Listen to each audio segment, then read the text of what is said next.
Olá, sejam bem-vindos ao Girls Who Run. O podcast de corrida que vai ser o seu melhor amigo na sua running era. Eu sou Mariana Real. E eu sou a Marcela Fante. Nós somos duas corredoras, mas acima de tudo nós somos mulheres. Nesse podcast iremos falar sobre diversos temas relacionados ao mundo da corrida e ao universo feminino, acompanhado de convidadas incríveis. Nós estamos muito ansiosas para tudo que iremos viver aqui. Aproveita e já segue o @girlswhorun.pod nas redes sociais e fique ligado em todas as novidades. Run when you hear that. You better run when you hear that. I said run when you hear that. You better run when you hear that. Run when you hear that. Nós já falamos diversas vezes aqui que nos últimos anos a corrida feminina vem ganhando cada vez mais adeptas. As corredoras vêm ganhando reconhecimento da mídia, das marcas e, obviamente, nas redes sociais. Acho que eu não preciso nem dizer o quanto nós apoiamos e ficamos felizes com esse movimento, né? Mas a gente não pode esquecer que os holofotes da mídia e das redes sociais, eles não incluem todas as mulheres da mesma forma. Assim como em qualquer outro fenômeno social, o boom da corrida feminina é atravessado fortemente por questões sociais. O resultado, atletas pretas, principalmente no esporte amador, acabam por não ter a mesma evidência que atletas brancas. Neste contexto, a nossa convidada, além de compartilhar o seu corre, criou uma série de vídeos no Instagram que conta a história de mulheres pretas na corrida, dando voz e visibilidade para corredoras reais. Bora começar o episódio? Para falar sobre corredoras reais e da busca por mais visibilidade de atletas pretas, não podíamos deixar de chamar a nossa musa Esmeralda, a pretinha da quebrada que corre e comunica. Como a gente já falou na introdução, a Esmeralda é jornalista e ela tem uma série de vídeos super legal no Instagram, por meio do qual ela compartilha a história de corredoras pretas. Mas não é só isso, a gata também é embaixadora da ON, ela tá treinando para a meia maratona dela e ela é jornalista. Bem-vinda! Seja bem-vinda! Oi meninas, tudo bem? Oi galera que escuta o pod, tô muito feliz de estar aqui, muito obrigada pelo convite. A gente tá muito honrado da sua presença. Gente, eu que tô, pelo amor de Deus, hein? E amiga, antes da gente começar esse nosso bate-papo e falar um pouquinho sobre a temática do episódio, eu quero que você comece contando pra gente quem é a Esmeralda dentro e fora da corrida. Gente, pra mim, eu sempre falo isso quando eu vou conversar com alguém, pra mim é muito difícil me definir, né? Eu gosto de falar que sou uma mulher múltipla, né? Sou muitas coisas. Então, Esmeralda fora da corrida, ela é filha que cuida do pai, ela é uma jornalista que se dedica muito, que trabalha muito, é uma pessoa muito sonhadora, muito criativa também. E eu acho que isso acaba se amarrando muito na corrida, né? Porque eu precisei colocar a corrida na minha rotina, né? Eu não coloquei a minha rotina na corrida. Então, são coisas que estão muito agarradas uma na outra. Mas eu sou, como nós falamos aí na introdução, sou uma mulher preta de quebrada que, em meio a todos esses obstáculos que eu enfrento no dia a dia, tento praticar o esporte, e não só o esporte, mas também cuidar da minha rotina, que é muito pesada, às vezes muito difícil, mas acho que é basicamente isso aí. É um monte de coisa. Várias coisas. E amiga, pra gente começar o nosso papo de hoje, eu acho que é legal as nossas ouvintes conheceram um pouco a sua história na corrida, como você entrou pra esse mundo, como você vem crescendo, como tá nesse ramo de embaixadora da ON também. Se você puder contar um pouquinho pra gente. Com certeza. Gente, eu não gosto de falar que eu fui uma pessoa sedentária, né? Assim, ali no ensino fundamental eu era muito ativa, eu gostava muito de participar de várias atividades na escola e tal. E aí, entrando aí nessa fase de adolescência, começar a faculdade, parei de fazer qualquer tipo de atividade física. E, enfim, terminei a faculdade, eu tinha aí um parceiro amoroso que ele corria há muitos anos, ele fazia várias maratonas, enfim. E ele sempre me incentivou muito a correr, só que eu não queria, eu não queria saber de corrida. Pra mim, era um monstro de 7 cabeças, assim, eu tinha vergonha de usar esteira na academia quando eu comecei a fazer. E, enfim, eu tive algumas tentativas ali em meados de 2017 para 2018 e não gostei. Aqueles primeiros 200 metros que você faz morrendo para quem tá tentando a primeira vez foi um pesadelo para mim. Eu falei, cara, não quero mais. E aí entramos na pandemia, eu comecei a fazer os exercíciozinhos em casa, que eu acho que a maioria das pessoas entrou nesse mood. E aí eu peguei e foi passando o tempo, eu fui sentindo mais necessidade de ir pra academia, comecei a fazer musculação, fiquei ali apaixonada por aquele mundinho de ganhar massa, ficar grande.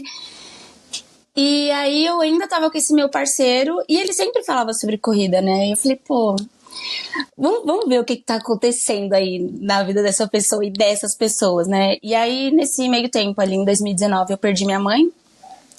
E foi onde a corrida entrou em ação, mas a corrida ela não entra na minha vida como um esporte ativo. Eu ia pra assistir a corrida. Então, esse meu parceiro, ele me levava nas corridas que ele ia fazer, seja as distâncias mais curtas até as mais longas. E eu lembro da primeira vez que eu fui, foi uma corrida ali no Pacaembu. E aí eu fiquei meio encantadona, assim, com aquele universo, sabe? Todo mundo, 5 horas da manhã, todo mundo animadão, e eu com uma cara de sono. Eu tinha uma foto, inclusive, deu com a maior carona, assim, junto com ele, enfim. E aí eu comecei, assim, acho que da largada até a chegada, aquilo começou a me encantar muito. Eu tava vendo as pessoas chegando e a galera gritando e todo mundo feliz. E nem era uma prova, assim, muito cheia, mas aquela energia, ele tava me contagiando. Eu falei, mano, que da hora, meu. Que bonito ao mesmo tempo. Eu falei até no podcast do Uranias que tinha pessoas de vários tipos, né, nessa corrida. Tinham pessoas idosas, tinha mulher com carrinho, mulher grávida, tinha pessoa com deficiência. E eu fui vendo aquilo como uma possibilidade, mas não de esporte, de fato, sabe? Era pra acompanhar mesmo, pra ver, pra viver nesse mundinho vendo de longe. E aí eu fui por muitos meses, assim, só indo, acordando cedo, de madrugada, porque eu tava, além de gostar de acompanhar eles nas provas, eu tava viciada naquilo. Tipo, não corro, mas eu estou viciada nesse universo. E aí, enfim, esse relacionamento acabou, e aí foi onde a corrida, ela entra de forma ativa, né?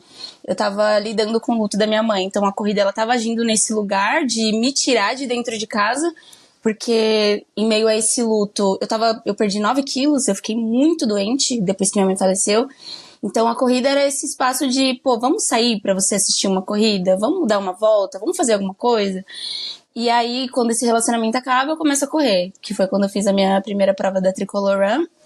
Fiz 5 quilômetros e novamente foi horrível. Aí tentei de novo, fiz uma da Track and Field, foi horrível. Eu falei, cara, o que tá acontecendo? Eu preciso continuar tentando. E aí, quando eu comecei, eu voltei atrás, né? Tinha feito 5 quilômetros 2 vezes e falei, vou voltar e vou tentar fazer 3, pra eu me acostumar com essa ideia de correr. E aí me inscrevi de novo na prova, na Tricolor Run, pros 3 quilômetros. Ali era a minha maratona. Foi quando eu comecei a gravar os vídeos. E mostrar ali meu processo de treinos. E eu treininho de 4 quilômetros, meu treininho de 3 quilômetros. E aí, nessa prova, foi o dia que eu fui mordida pelo bichinho da corrida. Porque eu fiz essa prova muito bem, foi a primeira vez que eu corri sem parar e que eu tinha me dedicado, né, nos treinos. Nessas 2 anteriores eu não tinha feito isso. E ali eu comecei a enxergar de fato como uma possibilidade, né, a corrida como um esporte fixo, além da musculação. E aí foi nesse dia, e daí de lá pra cá é um amor que vem só crescendo, né, não à toa estou enfiada numa meia maratona pela primeira vez. Em que ano que foi isso? Foi em 2022. É muito recente, eu amei. Ontem. Eu tô apaixonada por essa história, porque eu acho que eu nunca tinha conversado com alguém que acordava pra assistir as provas e que isso foi a paixão ali, que a paixão pela corrida começou e durou, né? Quanto tempo você ficou nessa de só ia ficar assistindo? Ai, foi uns 5 meses, 6 meses. Nossa, foi bastante. Foi bastante tempo. Eu ia em todas as provas que ele estava inscrito, eu tava lá. E, tipo, se eu não fosse, eu ficava, e aí, como é que foi? Ai, me conta, o que aconteceu? Era assim, uma super entusiasta. E a corrida entrou muito na sua vida também, né? De uma forma diferente, mas como um processo aí de cura, né? Eu acho que a gente fala muito da corrida da saúde mental e, de certa forma, isso foi muito forte pra você, né? Muito, muito. Eu acho que nesse processo de superar, né, o luto da minha mãe, eu tive muitos aliados nesse processo, né? Minha psicóloga, minha família também, que me ajudou muito a sair desse limbo. Mas a corrida realmente foi esse resgate, assim, de realmente, sua mãe não ia querer te ver assim. E esses pensamentos, eles vinham muito correndo, sabe? Tipo, eu nunca entrei em conexão comigo de forma tão profunda como quando eu tava correndo. Então, eu já falei isso algumas vezes para as minhas amigas, que tinha dias que eu estava na fossa, de estar sentindo muita falta dela, e aí eu tô correndo e tô em conexão com aquele sentimento de saudade, e aquilo fica sendo elaborado durante 30 minutos, enquanto eu tô girando ali, sabe? E aquilo fica... E não tá maquinando de uma forma que te machuca. Aquilo tava sendo elaborado de uma forma saudável mesmo, sabe? E eu não conseguia fazer isso sozinha. Sabe, tipo, no dia a dia eu ficava mais sucumbida ali na dor, mas quando eu tava correndo isso era muito melhor elaborado. E isso também aconteceu muito quando o meu pai teve o AVC. Ele sofreu um AVC em outubro do ano passado. E ele ficou, assim, meu pai, ele é um milagre, né? Porque quando, no terceiro dia de UTI dele, a médica dele falou que não tinha mais o que fazer por ele. E aí foi onde entrou, essa é outra história, né? Entrou a promessa dos 10 quilômetros, que foi meus primeiros 10 quilômetros, mas... Ah, nossa! Foi ontem também. E aí...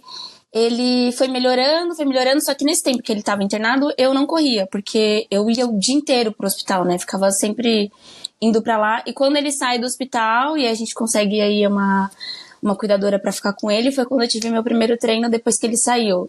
Gente, aquilo foi... Parecia que tava abrindo sei lá, que eu tava no escuro e abriu uma porta pra mim.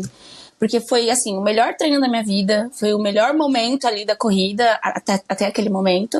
E é o que eu sempre falo, a corrida sempre me resgata, né, nesses lugares. É sempre o meu lugar de respiro, é sempre o lugar que eu tô mais desligada dos problemas, da rotina que acaba sendo muito pesada.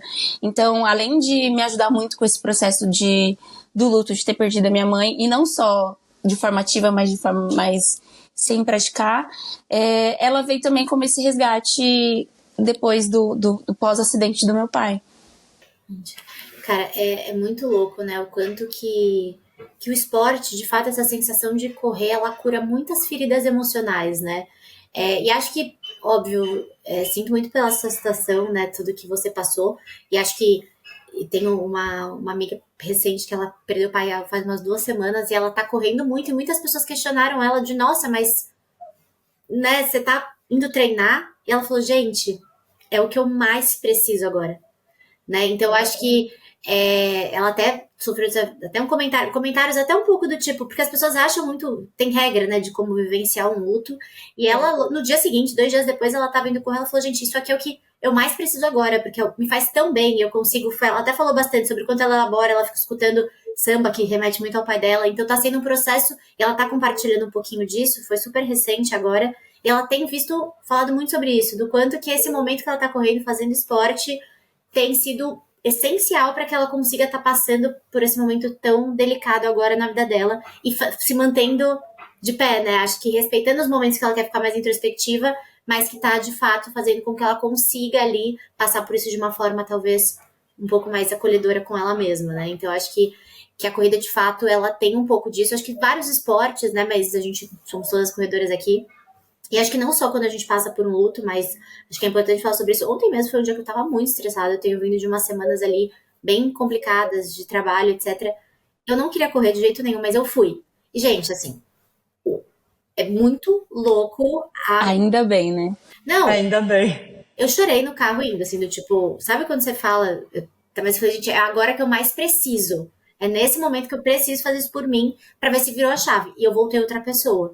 Então, acho que é muito gostoso também, né, a gente ter esse esporte. E assim, gente, quando vocês veem uma pessoa correndo, não é às vezes só por performance, não é porque tem uma meta, que tem uma prova. Com certeza. Não é por estética, não é por nada. Acho que tem uma coisa muito por trás da corrida que é um momento de conexão com nós mesmas. Eu acho que as corridas mais gostosas, inclusive, pra mim, são aquelas que eu vou num dia que eu preciso daquilo. Parece lavar a alma, né? Eu sinto que eu saio de alma lavada. Sim, exatamente. E eu tenho certeza que essa sua amiga, ela não tá fugindo do sentimento, sabe? Tem muita gente que acha que é isso, né? Que você tá... eu vou, sei lá, vou sair da minha casa, vou fazer X coisas pra fugir dessa dor. Não, porque a dor, ela tá ali. Ela existe e você não consegue fugir dela. É justamente pra você conseguir elaborar ela melhor, sabe? Eu tenho certeza absoluta, que se esse meu ex-parceiro, ele não tivesse me chamado pra assistir a prova dele, eu não sei como eu estaria hoje, num pós-luto da minha mãe, sabe? Como eu falei, eu tive meus aliados aí pra me ajudar a lidar com tudo isso, mas foi a corrida que me resgatou de fato, sabe? Que me tirou daquele lugar. Eu tenho muito orgulho, assim, de falar dos meus irmãos também, que eles desempenharam um papel fundamental nesse processo. Eles foram e são pessoas que não soltaram minha mãe em momento nenhum dessas 2 perdas.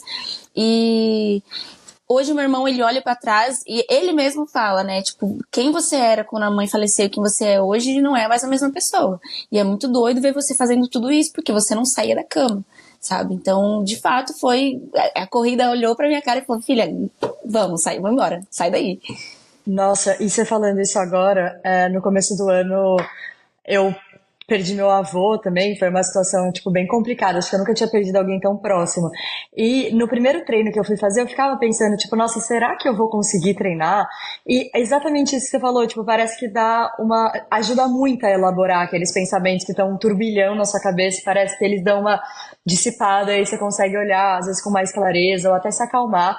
Eu até, tipo, começou a escorrer umas lágrimas no meio do treino, eu lembro. Mas é isso, não era uma coisa de, tipo, nossa, tô muito mal, era, tipo, tô, tô aprendendo a lidar com isso, sabe? Tipo, tô conseguindo enxergar um pouco com mais clareza, assim.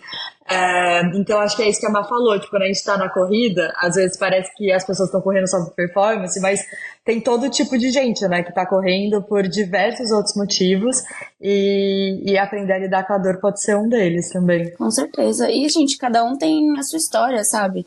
E eu acho que, eu que perdi minha mãe e meu pai que passou por essa situação. Eu não sei o que você tá sentindo em relação à perda do seu avô. Eu não sei como você elabora isso. Eu entendo a sua dor e me compadeço dela, mas eu não sei como que você vai agir com ela. Então a gente não sabe, quando a gente vê, sei lá, passando no parque, como que você tá sentindo naquele dia, ou o que aquele treino tá fazendo na tua cabeça naquele momento, sabe? Então, eu gosto muito de falar isso. Cada história é muito única. Eu não gosto dessa linguagem de narrativa exclusiva para todo mundo. A gente se entende pelo esporte, né, como mulheres, mas cada uma tem o seu processo, cada uma entende qual é o momento de fazer X coisa. Então, embora seja a mesma dor, porque perder uma pessoa, cara, é horrível, mas a gente sempre tem esses momentos de, graças a Deus, a corrida também, esses momentos de respiro, de cuidado, de autocuidado, principalmente. Você falou que chegou a escorrer lágrimas, né, durante o treino. Eu perdi as contas de quantas vezes eu chorei correndo, sabe? Mas não era só um choro daquele de alívio, ou um choro de dor mesmo, porque, pô, que difícil fazer isso agora, nesse momento. Mas de trazer a minha história mesmo pra cá, falar, putz, lembra quando eu tava depressiva, quando eu tava tomando remédio, eu não saía da cama, eu não conseguia comer, e olha o que meu corpo tá fazendo agora, sabe? Como eu levantei, eu saí, eu estou correndo, estou fazendo meus primeiros 16 quilômetros, tô treinando pra uma meia maratona. Que incrível fazer isso, sabe? Que bom que eu tô viva pra fazer isso, sabe? Exato.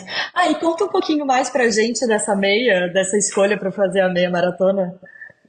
Ai, gente, eu demorei até um pouquinho pra falar, que eu fiquei um pouco preocupada de como as pessoas receberiam isso, né? Porque eu, Esmeralda, sempre defendi, pelo menos na minha história, de ir com calma nos processos, né?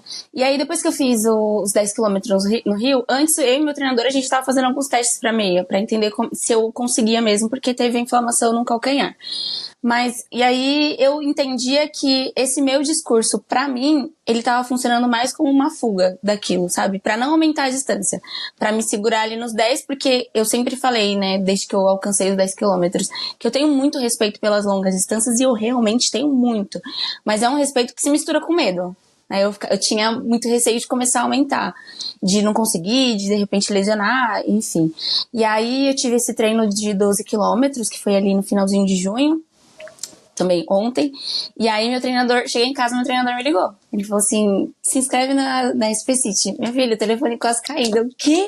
Como assim? Ele, a gente tá analisando aí seus treinos, te acompanhando direitinho, você consegue fazer. O que você acha? Eu já tentei contornar ele. Eu falei, não, a gente não vai. E a gente foi fazendo os treinos e foi fluindo, sabe? E aí eu até compartilhei isso esses dias nos stories, que eu levei isso pra terapia, porque era uma coisa que tava me balançando demais. E aí eu falei com a minha psicóloga e ela falou uma coisa que foi assim decisiva pra eu definir se eu queria ou não fazer. Que ela percebe que o meu processo na corrida, ele é muito leve, é uma coisa que eu realmente gosto, que eu acabei de falar que é uma coisa que é o meu momento comigo mesma. Então, se os treinos pra meia roubassem esse prazer de correr, esquece, não faz. Reserva aí um momento pra você fazer depois, em outro ano ou em outro mês. E isso ficou assim, martelando na minha cabeça. Eu falei, tá, então é o momento da gente pegar um treino mais longo e entender como é que eu vou me sentir. Se eu vou me pressionar pra fazer isso, se eu vou, e se você coloca pressão, uma pressão exacerbada de cobrança, aquilo vai deixar de ser prazeroso, né? Eu terminei o treino, falei, me senti maravilhosa. Falei, nossa, eu sou a mulher mais sorte do mundo. E aí eu fui fazendo os treinos e fui sentindo, aí mandei mensagem pro pessoal da ON. O pessoal da ON nem sabia que eu ia fazer, o Davi, ele sugeriu, mas eles não sabiam. Falei, gente, tem voucher ainda? Tinha um voucher pra inscrição. Não tinha mais nenhum. A Luana até falou, até guardei aqui, porque eu sabia que alguém ia aparecer, só que eu não sabia que ia ser você. E aí, eu tinha falado pra eles, não vou fazer. Isso, acho que uns 3 meses atrás, eu tinha falado que não ia. E aí, me inscrevi e estamos aí, treinando pra prova. Mas foi uma coisa meio decidida no susto, mas eu ainda tinha um certo tempo, assim. Foi um tempo curto porque não existia um ciclo pra fazer uma meia maratona. Não existia esse tempo de 3 meses pra treinar. Mas eu e meu treinador, a gente entendeu que dava pra fazer. E aí, antes de falar com a minha psicóloga, eu já tinha pedido orientação também pra minha fisioterapeuta, que tá me acompanhando com essa inflamação. Como eu sou muito regradinha de seguir o tratamento direitinho, eu faço tudo o que ela pede, então tá tudo muito equilibrado, sabe? Ela falou pra mim que dava muito pra fazer, que tinha muita possibilidade de fazer bem dentro do que é bom pra mim, né? Não o bem de ser rápido, enfim. Ai, que maravilhoso. Não, e vai ser muito lindo. E acho que um ponto que você falou de compartilhar muito a jornada e respeitar as distâncias, eu acho que muita gente, até próximas pessoas que conhecem, eu acho que a gente tem um pouco de medo de dar espaço, porque existe um comprometimento maior aí, né? Eu acho que muita gente pergunta, qual o momento que você tá pronto pra correr uma meia maratona? Qual o momento que você tá pronto pra correr uma maratona? Mas eu acho que é muito, qual o momento que você decide? Porque eu acho que pronto, a gente nunca tá 100%, né? Sempre tem alguma coisinha ali, eu acho que óbvio, existe ali algumas coisas que você tem que fazer antes, né? Mas quando você decide que é uma coisa que você quer, eu acho que com a dedicação, fazendo da forma certa, respeitando o seu processo, é um negócio que a gente consegue alcançar, né? Eu acho que a gente tem que respeitar muito as longas distâncias, mas elas não são impossíveis de conquistar. Então, eu tenho certeza que vai ser um momento muito memorável para você. Acho que todo mundo que já passou por uma primeira meia, cruzar aquela linha de chegada é uma sensação, uma emoção maravilhosa e sempre é muito gostoso. Então, animadíssima. Depois quero muito que você conte pra gente como é que foi. Mas não fica com, né? Eu acho que na cabeça de todo mundo tem que ter esse ponto que você trouxe. A hora que a gente decide que a gente quer, as coisas parecem que vão fluindo ao redor e vai com medo mesmo, né? A gente tem que ir com medo mesmo, porque se não te assusta também ali, talvez não tenha aquele sabor tão gostoso. Não tem a graça. E eu acho que o medo, ele é o seu norteador das coisas, né? E eu gosto muito de falar que cada um tem seu processo, sabe? Eu conheci um dos embaixadores da ONU, que quando eu conheci ele em fevereiro, ele tava correndo há 6 meses, ele já tava com pace 4, treinando pra meia maratona. Primeira meia dele. Ele não faz, o Daniel, ele não é de ficar fazendo prova.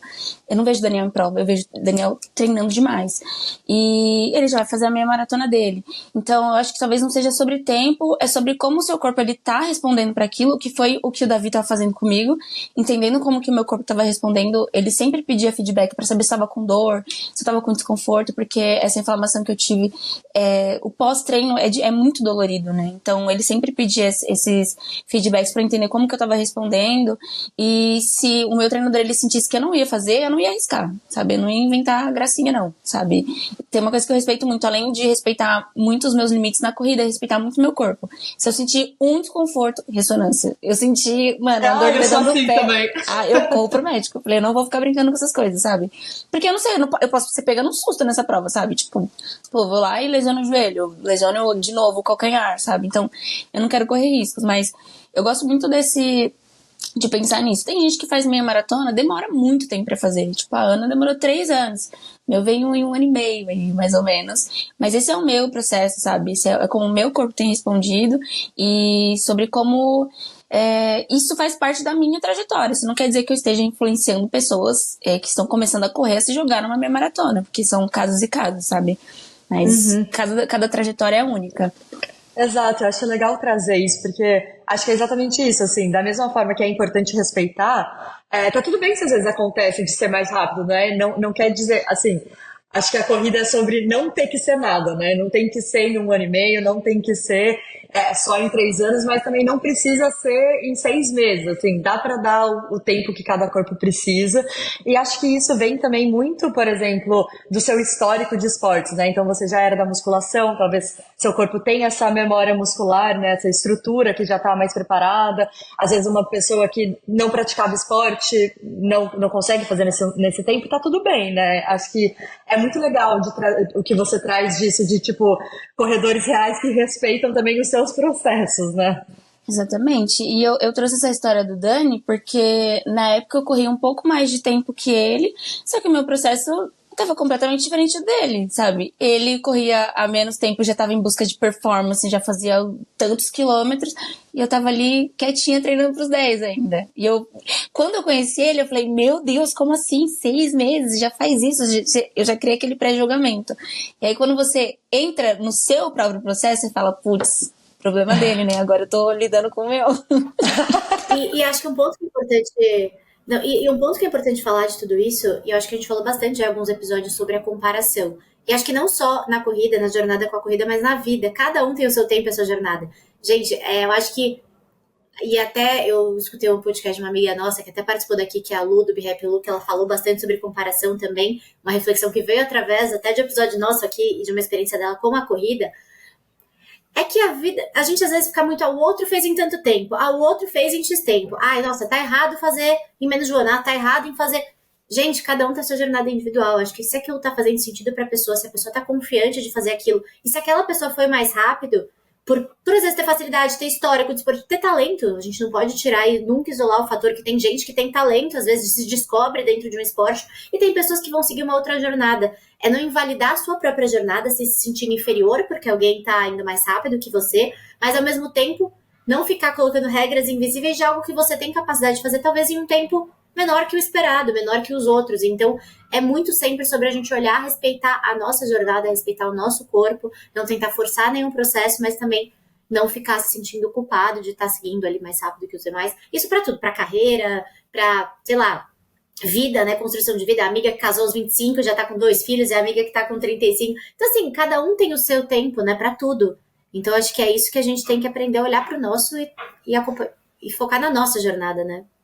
Não, com certeza. Eu acho que cria-se, né, um universo na corrida onde tudo há regras agora. E a gente tá num ambiente das redes sociais em que tem muita informação, e que bom que tem muita informação, que bom que tem muita gente falando, porque tempos atrás não tinha, mas justamente por isso, em tempos atrás tinha gente que corria maratona de outra forma, sabe? Que não era mais as mesmas coisas, não era mais o mesmo processo. Então, eu acho que foi muito nesse processo da meia que eu comecei a parar de cagar regra. Perdão da palavra, mas é justamente isso. De olhar, porque eu olhava muito para as pessoas e falava, mas você vai fazer uma meia maratona em 1 ano? Olha que maluquice. Amor, a mesma coisa tá acontecendo aqui agora. E eu me morrendo de medo das pessoas olharem para mim e falar, nossa, olha que doida, ela vai fazer uma meia maratona. E aí que me deu esse estalo, sabe? Tipo, realmente, cada processo é único, cada momento é único, sabe? Eu entendo que o meu corpo consegue fazer aquilo, o meu treinador também me alerta que ele consegue fazer aquilo, então nós vamos fazer aquilo. E é muito importante a gente falar também sobre esse tipo de orientação. Você está sendo bem orientado? Seu treinador está cuidando bem disso, te passando os treinos para que você tenha um bom condicionamento, para que eventualmente você não lesione? Você está respeitando também os descansos do seu corpo para ele fazer esse tipo de recuperação para você fazer essa prova? Eu acho que nas redes sociais a gente não consegue mostrar o todo da história, sabe? A gente não consegue contar o contexto todo de vida para todo mundo. Então, eu tive um episódio muito recente nas minhas redes sociais falando sobre água, que eu tava falando sobre o meu consumo de água, que eu sou uma pessoa que pratica esporte, eu faço musculação, eu faço corrida. E aí uma pessoa veio me falar sobre o consumo excessivo de água. E aí eu percebi aquilo, eu falei, tá, estou falando sobre a minha quantidade de água que eu bebo no dia, dividida entre manhã, tarde e noite, e a pessoa não analisou o meu contexto de vida, enquanto uma pessoa que tá ativa durante o dia inteiro, não só treinando, mas cuidando da casa, então eu preciso daquele consumo de água, segundo os médicos que me acompanham. E aí aquela pessoa fez aquele pré-julgamento por causa daquela quantidade de água que eu coloquei no final da história, assim, falando que eu tomo 3.900 até o fim do dia. Aí já veio os cagadores de regra, né? E aí eu chamei a Carol pra falar sobre aquilo. Eu falei, gente, Sério, bem brava. Falei, gente, considerem sempre o contexto pessoal de cada um, sabe? Esse é o meu contexto de uma pessoa que pratica esporte. E o contexto de outras pessoas, sabe? É pessoal para cada um, sabe? Esse é o que eu preciso. Esmeralda precisa. Isso é o meu ciclinho de meia maratona. E é assim que tá acontecendo comigo. Então, antes da gente entrar nesse lance de comparação e de achar que a gente consegue porque o outro está fazendo também, você entender o contexto daquela pessoa, de como que ela entrou naquela, por que ela tá fazendo aquilo, sabe? E até para não criar os pré-julgamentos, como eu falei aqui. Exato.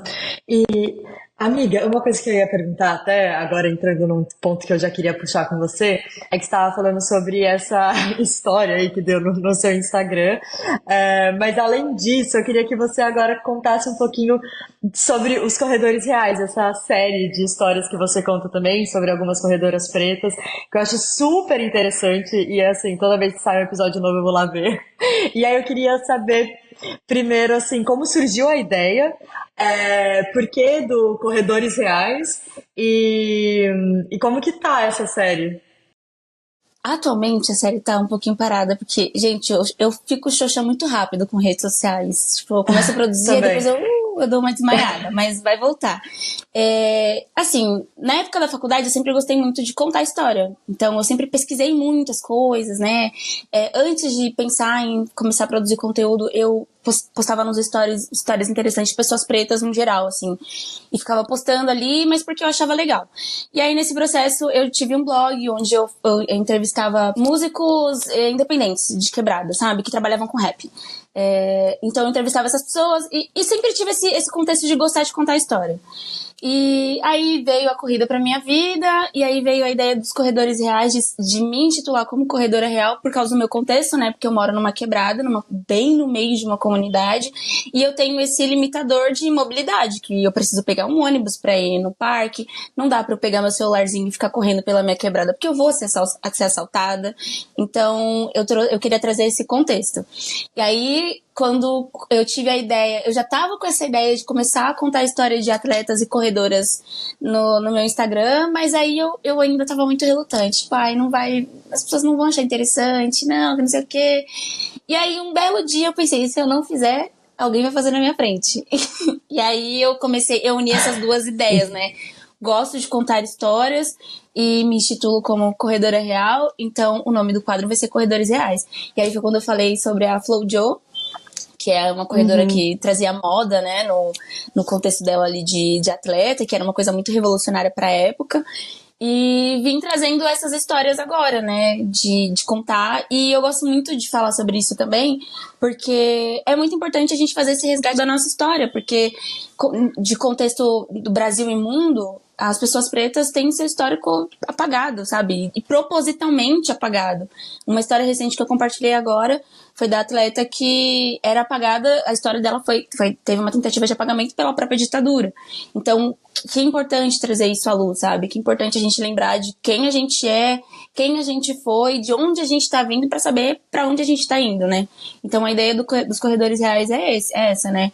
Trazer essa luz pra essas histórias, pra que as pessoas conheçam, pra que as pessoas saibam, e que pessoas pretas, cara, a gente tá em todos os lugares, se a gente for analisar contexto histórico, muita coisa veio da gente, muita coisa partiu da gente.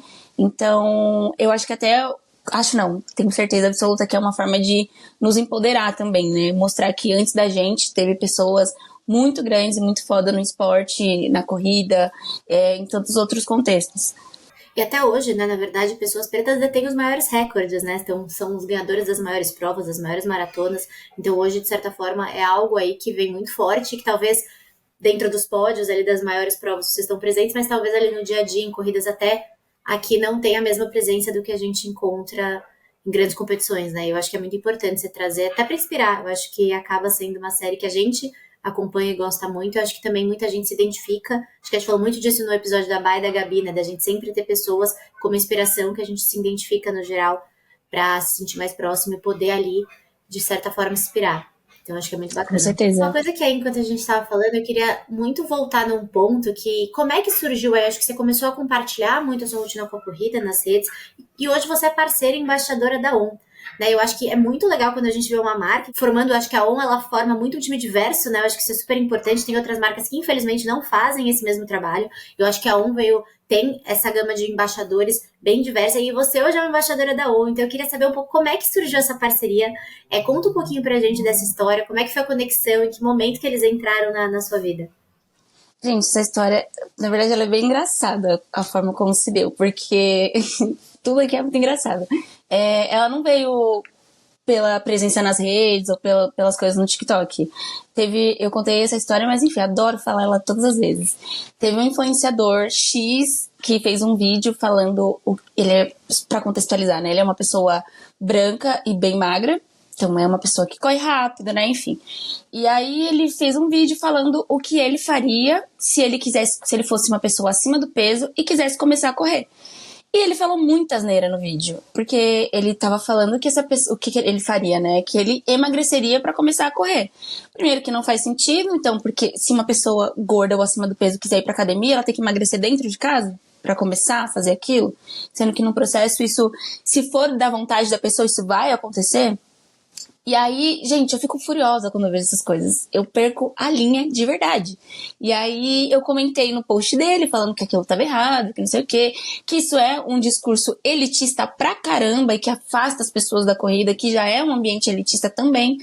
E ele me bloqueou. Aí eu falei, pô, eu vou falar nas histórias, porque é a minha comunidade, eu posso compartilhar isso, sabe? E aí eu comecei a falar, descer a lenha nele nas histórias, né? Falei um montão, falei que tava errado, que não sei o quê, que isso afasta das pessoas, falando ali o óbvio que sempre precisa ser dito. E eu não sei, a Lígia é uma pessoa da ON, né? Ela não me seguia nessa época. Eu não sei se alguém encaminhou aquilo pra ela. Eu sei que no Instagram, onde não era um número alto, hoje não é ainda, né? Mas eu tinha só as minhas pessoinhas ali, amiguinhos meus mesmo, que me conheciam. Ela viu aqueles stories. E aí ela entrou em contato comigo pelo direct mesmo. Falou assim, vamos conversar, que não sei o quê, que eu gostei muito do que você falou, blá, blá, blá. E ela me ligou, acho que foi mais tarde, assim. E aí ela falou sobre isso, ela viu que você é uma pessoa que defende muito seus ideais, isso é uma coisa que está muito alinhada com a ON. Eu nem imaginava que ia vir uma proposta, assim, sabe? E ela, eu queria te convidar pra ser embaixadora. Minha filha, quando a gente fala dessa história, ela lembra que eu dei um grito, assim, no telefone, eu, o quê? Tipo, como assim? Tipo, ser embaixadora de uma marca grande, assim, né? E veio a partir disso, né? Então, eu sempre fui uma pessoa que defendi muitas coisas que eu acredito e as pessoas que eu acredito. E ali naquele momento eu não me senti insultada porque eu não sou uma pessoa gorda nem acima do peso, mas eu conheço pessoas assim. Eu sabia que aquele discurso ia ferir muitos amigos meus, sabe? Então aquele posicionamento me trouxe a ON pra perto de mim, sabe? E que foi um cuidado muito bonito assim da ON, porque a ON não olhou pra números, a ON não olhou pra seguidores, a ON não olhou pra performance, ela olhou pro que a Esmeralda é e o que ela tinha pra oferecer pra marca enquanto propósito, sabe?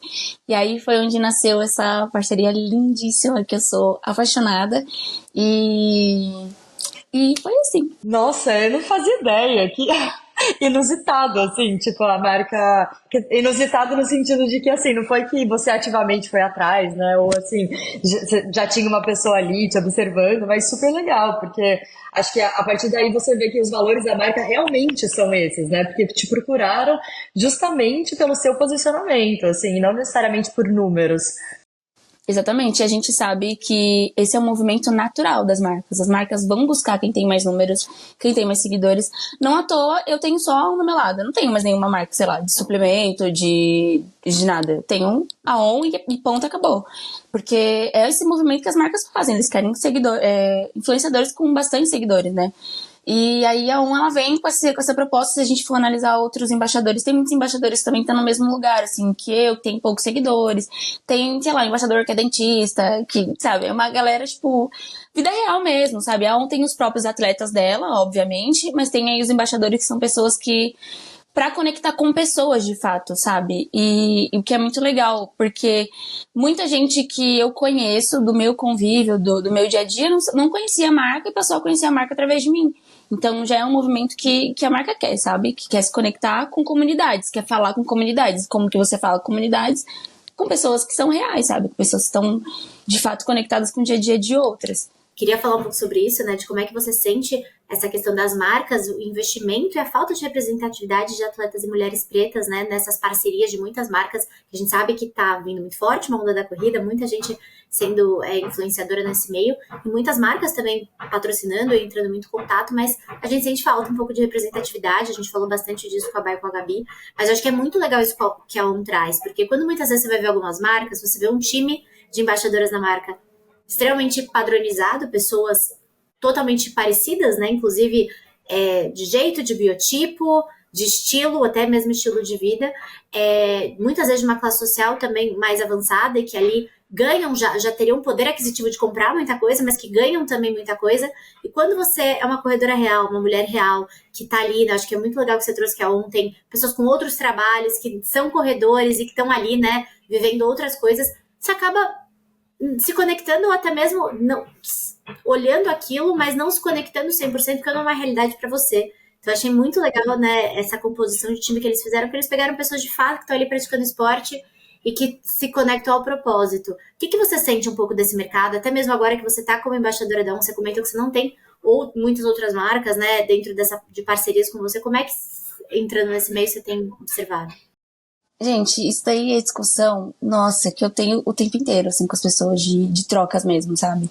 Porque eu, por exemplo, eu lembrei de algumas situações que tem algumas influenciadoras que, falando de números, tem menos seguidores do que eu, mas tem parcerias do lado, sabe? Tem marcas do lado. E eu só tenho a ON. E isso não é chororô, não, tá? Porque pra mim é muito grandioso ter a ON do meu lado, sabe? É muito potente também.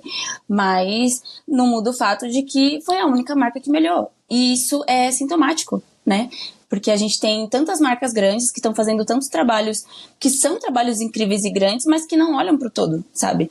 Quem é que consome essas marcas? Se a gente for olhar para números de pesquisa, os brasileiros buscam eles querem marcas que falam sobre diversidade. E a gente não tá falando sobre diversidade ontem. A gente tá falando há muitos anos, sabe? Desde 2000 e bolinha já se falava sobre diversidade. Então, esse movimento que a gente vê de marcas buscando pessoas cada vez mais padrões, de pessoas que têm realidades de privilégio, elas querem fazer esse movimento. Elas não querem se conectar com outras pessoas. Porque isso não é novo para as marcas. Eu sou de uma época, parece que eu sou muito mais velha, né? Mas eu lembro de uma época, de quando eu estudava ainda, eu estava trabalhando numa agência em que se colocavam pessoas lá dentro, além do time de RH, mas que era uma pessoa que cuidava exclusivamente sobre diversidade. E era um movimento que várias marcas vinham fazendo, né? Tem a Lu do Magalu, que fazia isso, mas fugindo um pouquinho de corrida. A própria Nike tem esse movimento também.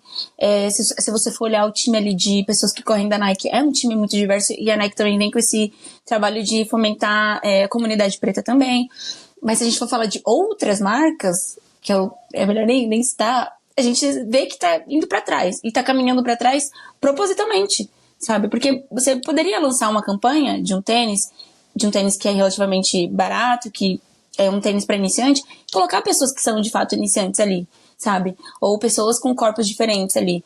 E além desse movimento da marca, a gente tem que questionar muito o que a gente está consumindo nas redes sociais. Porque se fala muito sobre você abrir um Instagram e dar um scroll ali no Instagram da marca, não vê nenhuma modelo negra. Mas quem que as pessoas que consomem aquela marca querem assistir, sabe? Você quer assistir uma mina de quebrada que nem eu, mostrando a rotina dela no dia a dia? Ou você tá preferindo consumir uma mina que é diferente da tua realidade, que não conversa com você porque tem uma realidade de privilégios, e você cai no lance de comparação e você consome aquilo só porque ela tá consumindo e não faz sentido pra você, sabe? Além das marcas fazerem esse movimento proposital, eu acho que as pessoas também não estão mais tendo essa consciência, sabe? De pensar diversidade para si próprio, sabe? De consumo. Tipo, tudo bem, eu gosto de consumir uma marca que fale sobre diversidade, mas no meu dia a dia eu consumo isso, eu falo sobre isso, eu fortaleço pessoas que falam sobre isso, eu compartilho sobre isso, ou eu busco saber sobre esse tipo de coisa. Eu acho que eu tive um episódio com as meninas do Pace delas, né, que gravei um vídeo e tal, que elas fizeram lá a listinha tem um tempinho já, de influenciadoras pra seguir, e só tinham pessoas brancas, e aí eu questiono isso, sabe, de por que vocês não saiam do conforto de vocês pra fazer esse tipo de busca? Justamente porque é confortável, porque isso não é, sabe, às vezes aquilo não é a tua realidade, mas você não tá buscando sair disso. o seu consumo não é isso, o que você fala, o que você lê, quem você conversa, não tá dentro desse pacote. A diversidade, ela não entra naquele lugar. Então, além das marcas, a gente tem esse movimento de algumas pessoas também, algumas não, né? Pessoas no geral. Quem você tá colocando ali como o teu representante, sabe? O influenciador que você gosta. Sim, e eu acho muito. Nossa, teve algumas coisas que você pontuou que eu achei muito interessantes, que eu acho importantíssimo a gente deixar claro, e uma delas foi que a falta de representatividade, ela não é algo. Ai, passivo, né? Não é algo que, nossa, está acontecendo. É um posicionamento. A marca escolhe se posicionar pela falta de representatividade. Ela escolhe se posicionar escolhendo influenciadoras que seguem determinado padrão e excluindo outras, né? A exclusão, ela não é algo que vem do nada, ela é uma política, assim. Acho que, como todas as outras, é algo que a marca ativamente decide a não aderir, assim. E acho que outra coisa importante também é essa autorresponsabilidade da gente olhar também, tipo, qual o tipo de conteúdo, né? Acho que a gente já falou várias vezes aqui, eu já falei no meu TikTok algumas vezes também, mas assim, qual o conteúdo que a gente está consumindo, né? Então, seja algo parecido, seja algo, nossa, extremamente, assim, fora da minha realidade, mas que, é muito esteticamente bonito e aí a pessoa tá consumindo, mas é importante a gente olhar para isso e, tipo, será que a gente, né, tá também se engajando nesse movimento ou não? Porque tem toda uma parte nossa também, né? Se a marca escolhe o influenciador X por causa de número, porque o público dele tá ali consumindo aquele influenciador. E outra coisa que eu tava pensando também é que, assim, uma coisa que eu vejo daqui, aí eu não sei se vocês concordam, mas eu vejo que algumas marcas às vezes vêm com um discurso tipo, mas a gente tem tal pessoa no time, e aí você vai ver os atletas pretos, são só atletas de elite. E aí, tipo assim, é óbvio que a marca vai estar com esses atletas, né? São atletas, mano, incríveis, mas e pessoas da vida real, né? E influenciadores, ou enfim, embaixadores mesmo. Aí é, tipo, todo o mesmo padrão. Isso é uma coisa que me deixa muito revoltada, assim.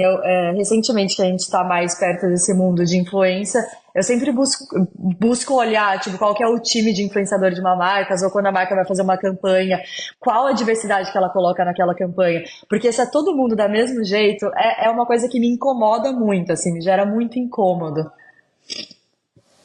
Então, mas esse é um cuidado que, por exemplo, pessoal muito seu, que você aprendeu a ter, sabe?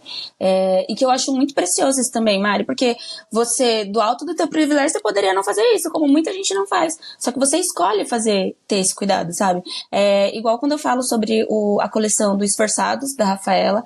A Rafaela, ela foi pontual em tudo nessa campanha. Não, tá incrível a campanha. Tá surreal. Ela não foi só na escolha dos modelos, mas ela pediu pra ampliar o número das camisetas, pra ir de um modelo até de um tamanho até outro, e aí no cuidado tudo, assim, ela foi muito cuidadosa, mas é porque a Rafaela, ela é assim, ela tem esse cuidado que é dela, sabe?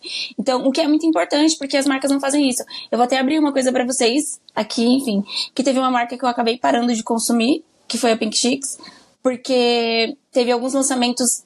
Hoje, agora, olhando o Insta, ele tem colocado mais modelos negras, mas teve um lançamento em específico que eles chamaram, como elas chamam, né? As influenciadoras delas, e só tinha mina branca. Tipo, não tinha uma mina preta. E eu fiquei olhando aquilo, que é uma marca que eu amo de paixão, tipo, tenho muito carinho porque é um negócio muito legal, sabe, pro mundo da corrida, pras mulheres especialmente, é muito da hora.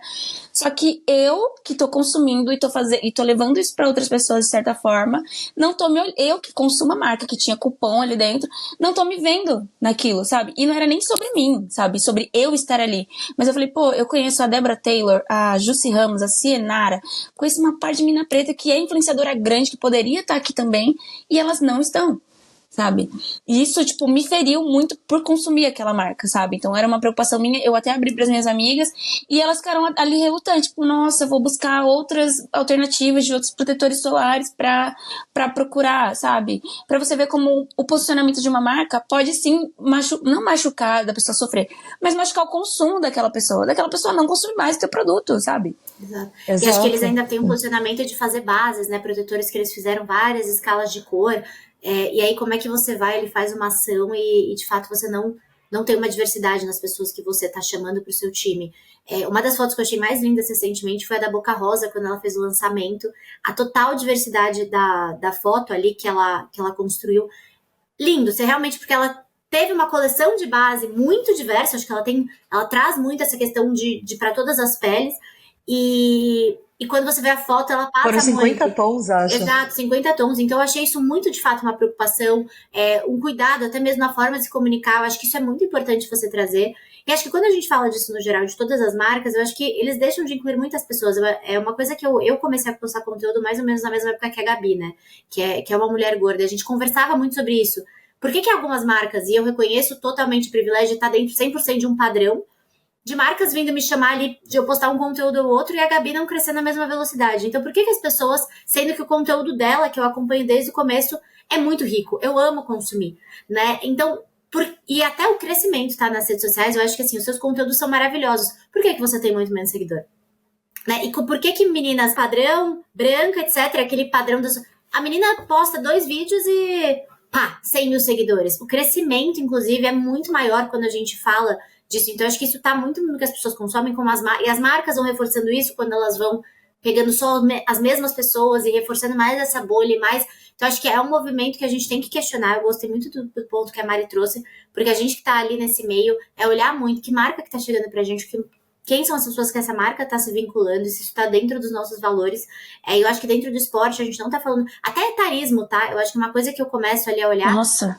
Que a gente olha... Eu tô ali com 32 anos, né? E a gente começa a observar mulheres de 40 anos. Onde é que essas mulheres estão? E até mulheres que estão, e aí não tô, gente, jamais colocando a culpa nas pessoas, assim, que não querem mostrar a idade que tem, mas acho que mesmo as mulheres mais velhas que estão no esporte... e tem visibilidade, são mulheres que não aparentam a idade que tem também, muitas vezes. O envelhecimento da mulher para a sociedade é um problema. Exato. Sabe? É um incômodo. A gente vai olhar para isso. E, tipo, é horrível que uma mulher envelheça pra sociedade. Ela se torna invisível em marcas, né? Exatamente. Ela vai envelhecendo, ela vai sendo apagada, sabe? Nossa, quando a gente for olhar camadas e camadas, e a mulher preta mais velha que corre, minha filha, essa daí invisível, ela não existe, ela é inexistente. Então, a gente tem no contexto de público feminino, a gente sofre muitos apagamentos de vários lugares, sabe? Tem mulheres no geral, sofrem assédio, mulheres pretas é assédio e racismo, e aí quando a gente tá falando sobre produção de conteúdo, elas não são vistas, ou quando são vistas são para trabalhos muito pontuais. Eu até falei para as minhas amigas, eu quero ver quando começar a chegar novembro, quem é que vai postar o quê? Porque durante o ano inteiro ninguém fala nada, ninguém pensa no contexto, ninguém quer nem saber, ninguém quer nem falar, ninguém quer convidar, mas em novembro todo mundo quer fazer listinha de influenciador pra seguir preto, ou X pessoas pra você conhecer. E é só nessa época que a gente é lembrado, sabe? Ou é só no dia 8 de março que as mulheres são lembradas? Eu acho que é como a Mari tinha falado, a diversidade, a inclusão, cara, ela não é uma tendência a ser seguida, ela é uma política, ela tem que ser uma regra da sua vida, sabe? E não só você como consumidor, mas a marca tem que olhar para isso com cuidado, com carinho. Quando eu falo que a ON chegou a mim com muito carinho, porque foi exatamente isso, sabe? Quando teve um tempo atrás que uma menina veio me questionar como que eu consegui ser embaixadora de uma marca, e eu sabia que ela estava me questionando aquilo pelo número de seguidores que eu tenho, sabe? Eu falei, eu nem vou trazer o contexto racial, porque aí nossa, a gente vai saber exatamente por quê. Só que a ON olhou com carinho pra mim, sabe? A ON estava interessada em mim, no que eu tinha pra oferecer, no que eu tinha pra falar. E até hoje é assim, sabe? Então, tipo, como a gente já falou anteriormente, é um movimento disruptivo em meio a marcas que a gente tem hoje, só que a gente tá falando de Brasil.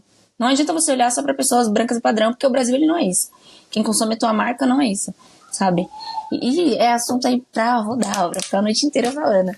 Não, mas e eu acho que é bom a gente falar, porque eu acho que às vezes a gente precisa parar eu não sei se é inocência, mas assim, a gente precisa sair um pouco também desse lugar passivo de consumidor, de não questionar nada, né? De tipo, ir consumindo, seja conteúdo, seja marca. Ai, tá bom, então vou lá comprar. Mas, tipo, vamos olhar ativamente para aquilo, para aquela marca, qual que é o propósito dela. Não tá todo mundo aí falando sobre propósito, sobre valores de marca. Então, tipo, cadê a marca realmente atuando sobre isso? Assim, acho importante a gente... É isso, acho que reivindicar esse espaço, porque acho que algo que eu e a Mai, a gente fala bastante no começo do episódio, é que a corrida feminina tá ganhando muito espaço, mas não são todas as corredoras que ganham o mesmo espaço. Seja espaço físico de você ter um lugar para treinar, né, acessibilidade ao esporte, igual a Gabi falou, seja espaço em marcas. Então, assim, não dá pra gente florear falando, tipo, a corrida feminina tá em alta. Não, é a corrida feminina branca que está em alta. A corrida feminina Exatamente. preta não tá no mesmo espaço. Exato. E rápida, exatamente. E outra coisa. E tem que ser branca, magra e ter um pace bom. É esse tipo de coisa. E morar num lugar de privilégio também. Exato. Se você postar uma fotinha dentro de ônibus indo treinar. E Não outra dá view. coisa. Não dá view, ninguém quer nem saber, porque todo mundo pega ônibus, então eu não quero ver outra pessoa pegando ônibus. Mas é o que passa na cabeça das pessoas, né? Por exemplo, quando eu vi o primeiro vídeo do Corre Pra Rua, que ele faz o Corre Pra História, ele fez uns vlogzinhos que era na época do vlog, né? E ele postou, tipo, dentro do ônibus. Pra eu chegar na Lagoa, eu tenho que pegar o ônibus X. E eu, mano, olha que da hora, fui seguir ele, sabe? Tipo, porque você se conecta. Agora, se você não quer fazer esse movimento, aí é responsabilidade sua. E aí, já falando sobre a responsabilidade pessoal de cada um de questionar isso, que você já falou que você faz, Mari, a gente tá num momento em que o consumidor dita o que ele quer daquela marca, sabe? A Boca Rosa, ela não fez os 50 tons baseado no nada. É baseado numa dor de mercado que acontece há muitos anos. Muitos anos. A Rihanna, por exemplo, fez a base dela porque ela, enquanto mulher preta consumidora, ela sentia isso na pele dela. Sabe, literalmente, não tem base pra mim, ou não tem base pras minhas iguais, ou mulheres mais escuras do que eu, não tem produto que atenda essa cartela, eu vou criar minha própria. Então, a gente tá ditando o que a gente quer das marcas, sabe? Se você não questionar, se você não falar, se você não apontar, a marca, no lugar de conforto, porque já tem dinheiro suficiente, mas no lugar de conforto, ela não vai fazer. Sabe? Ela não vai fazer. Enfim. E muitas isso. marcas ainda são lideradas por homens brancos, né? Eu acho que quando você vai olhar, não sei qual. Não lembro qual filme ou qual coisa que a mulher entrava na sala. Da Barbie, qual filme? Da Barbie, que ela chega na sala e os caras da empresa são uma sala só com homens brancos discutindo. Então, querendo ou não, quando você vai olhar majoritariamente nessas empresas, é óbvio que já melhorou muito o contexto, né? Eu trabalhei já em multinacional e eu lembro quando eu entrei, como era o corpo de liderança e como teve uma transformação de passar a ter mulheres na liderança, na grande liderança, na altíssima liderança, e que ainda assim hoje é uma minoria. Quando a gente chega nessas marcas grandes, com certeza você vê um quadro muito parecido, né? Então, eu acho que a Esmeralda trouxe um ponto muito importante. O consumidor, ele tem que questionar. E as marcas, elas precisam, de fato, não fazer só algo para, no mês, que nem agora, tem um monte de marca, o mês do orgulho, muda o link no LinkedIn, etc. Gente, como é que tá no dia a dia? Né? Como é que vocês estão trabalhando essas políticas? Como é que vocês estão falando disso na empresa? Não só no mês do orgulho, mas no dia a dia. Eu acho que dentro da empresa que eu trabalho, eu considero um privilégio, de fato, porque lá a gente fala muito sobre diversidade sempre. A gente tem comitês de diversidade. Esses comitês de diversidade levam temáticas recorrentemente. A gente tem toda uma política de processo seletivo que as vagas, a gente prioriza vagas afirmativas. Então, assim, eu tenho um time que hoje ele tá cada vez mais diverso e eu, como líder, sempre que eu posso contratar alguém, eu sempre peço que minha vaga seja afirmativa para, de fato, a gente, né, trazer cada vez mais diversidade para a empresa. Então, eu priorizo muito isso. E acho que é algo que, assim, como é que a gente pode... Tô falando aqui do meu âmbito corporativo, que é a minha jornada CLT 8 horas por dia, gente. Eu falo aqui muito de corrida, mas, na verdade, eu sou muito mais gerente de um time e trabalhadora CLT do que, de fato, uma corredora, se a gente for pensar em horas do meu dia que são dedicadas. Então, eu vejo muito isso no âmbito corporativo, mas como é que a gente está questionando o fora, né? Como é que a gente está mudando o nosso entorno ao redor? Eu acho que todas as corredoras que estão escutando isso, eu acho que a gente tem um poder muito grande de questionar. Sabe? Não só ser passivo e sair comprando as marcas e sendo influenciada, mas quem a gente está seguindo, o que a gente está comprando, o que a gente está consumindo.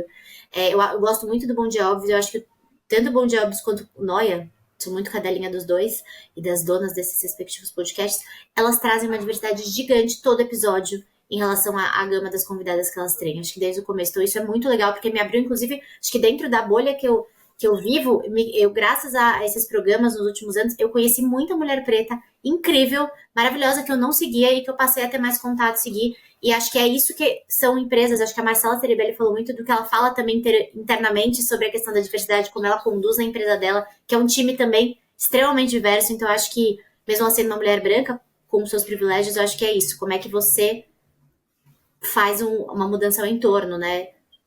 Cara, eu acho que isso é você repensar o seu privilégio também, né? Tipo, eu tenho esse poder de fazer isso. O que eu vou fazer com ele? Isso é um papo, inclusive, para as próprias influenciadoras que são padrão, que estão nesse lugar. você tá, tipo assim, você, como você tem uma parceria com a marca, você tem o poder de falar com aquela marca.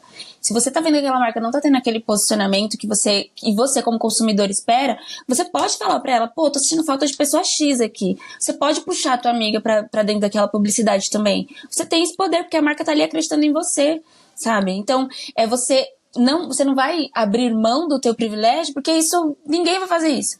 Mas é você repensar ele, sabe? Eu estou aqui neste lugar, quem eu posso levar junto comigo, sabe? Além da minha amiga que também é branca, que também tem privilégio. Tem outra pessoa, outra influenciadora aqui que também precisa desse espaço, que eu também queria ver nessa campanha. Às vezes, sabe, falta esse cuidado, sabe? Como consumidora, como influenciadora, como uma pessoa que está em contato com a marca. Eu mesmo tenho esse cuidado, porque a ON eu já sempre fui assim, né, de querer puxar as pessoas comigo. Mas a ON sempre me fala, sabe, tipo, mostra pra gente influenciador X. A Lígia mesmo vê alguns vídeos e me pergunta se conhece fulana, aí eu mostro pra ela, encaminho pra ela. Já fiz isso inúmeras vezes.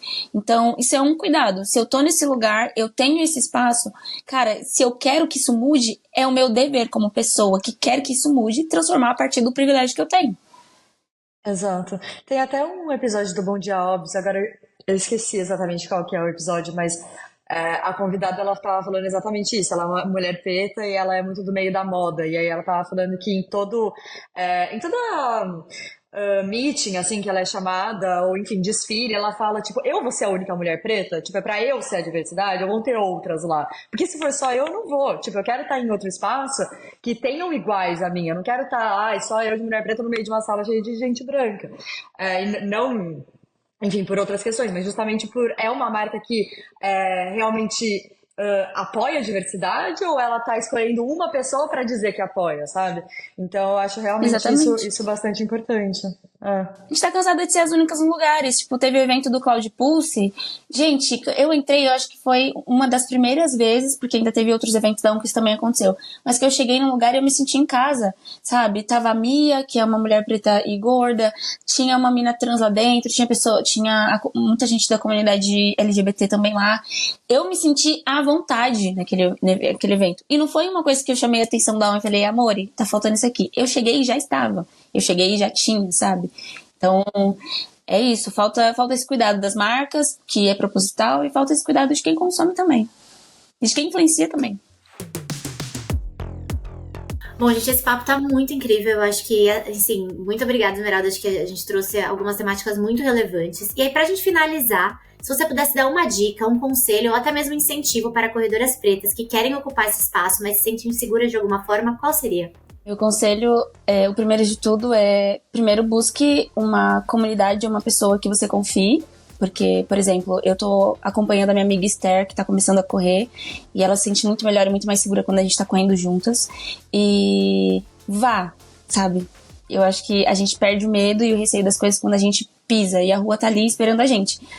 Apesar dos receios, de tudo que pode acontecer, dos medos, né, de toda a insegurança que a gente, enquanto mulher preta, mulheres no geral, a gente vive, mas esses espaços, eles só vão ser ocupados, eles só vão existir pra gente a partir do momento que a gente botar o pé na porta e ir, sabe? Eu, Débora Taylor e tantas outras meninas pretas que eu acompanho na corrida, elas existem, são influenciadoras, porque elas botaram a cara no sol, entendeu? Então, você quer correr?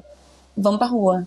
Me chama, sabe? Eu vou treinar com você, a gente treina junto. Já convidei muita mina que quer e tem medo de ir sozinha. Já me propus aí junto. E é isso, a gente tem que se fortalecer enquanto comunidade e perder o medo do desconhecido, né? Enquanto mulheres negras. O mundo, ele é nosso, sabe? Ele não tá restrito pra ninguém. O sol, ele tá exposto pra todo mundo. Então, busca uma comunidade ativa e segura e bota o pé na rua, mano. A rua tá chamando. E tem uma comunidade também super legal, não sei, imagino que a Esmeralda conheça, que é o Corre Quilombo, que até lá no Ibirapuera é maravilhoso. A energia, inclusive, assim, é surreal. Eles param o Ibirapuera, eu não sei o volume de pessoas que tem correndo lá, mas é muita gente. Já passou de 500 pessoas, já. É muita gente. Daqui a pouco eles vão dar a volta de 3 km, vai conseguir dar a volta inteira de 3 km. Super energia, então eu acho que é até um convite, né, para mulheres pretas que talvez estejam buscando alguma comunidade legal para poder começar a correr. Eu sei que aos sábados, né? Eles têm esse encontro. É domingo. Tem, domingo? Desculpa interromper, Má. Tem o Corre Quilombo, tem o Project Run, que é da Deborah Taylor também. A própria Giza, que é Giza Runner no Instagram, ela tem um grupo de corrida de pessoas, de mulheres negras que estão aí correndo também. Então, esses grupos existem. Como a gente estava falando sobre se posicionar para procurar como consumidor, busque saber porque eles estão aí, sabe? Elas existem, elas estão aí. Não feche os olhos para isso. E essa busca pela comunidade ativa, saibam que elas estão ali esperando por você, sabe? Depois a gente até coloca essas indicações no nosso Instagram para que todo mundo também saiba ali todos esses grupos e possa procurar. Bom, é isso, gente. Esmeralda, muito obrigada. Foi um super prazer ter você com a gente. Muito, muito. Eu que agradeço, gente. E as portas estão sempre abertas. Eu acho que a gente fala que o Girls Who Run é um podcast que a gente começou comigo e com a Mari, mas na verdade é muito feito para as mulheres que correm, pelas mulheres que correm, e todo mundo que passa por aqui, que tem esse contato com a gente, pode sugerir temáticas, se convidar para vir aqui conversar com a gente. Eu acho que é isso que a gente quer fazer. Então, só chamar a gente ali no Instagram, a gente sempre tá olhando os comentários. Quem quiser vir aqui de novo, fica um convite pra você também, Esmeralda, a qualquer momento, qualquer temática. Gente, tive uma ideia, acho que eu quero trazer pro podcast. Ele tá super aberto aqui pra te receber sempre que você quiser. E também vou agradecer a todas as nossas ouvintes maravilhosas que escutaram a gente até aqui. Pedir pra vocês lembrarem de seguir o girlswhorun.pod no TikTok, no Instagram. Lá a gente posta tudo o que vai acontecer nos próximos episódios, alguns cortes também. Então sigam a gente pra ficar ligado dentro das novidades e de tudo que vem por aí. E a gente se encontra aqui no Spotify toda quarta-feira. Um beijo e até o próximo episódio. Um beijo, pessoal. Tchau, tchau. Obrigada, meninas. Run when you hear that.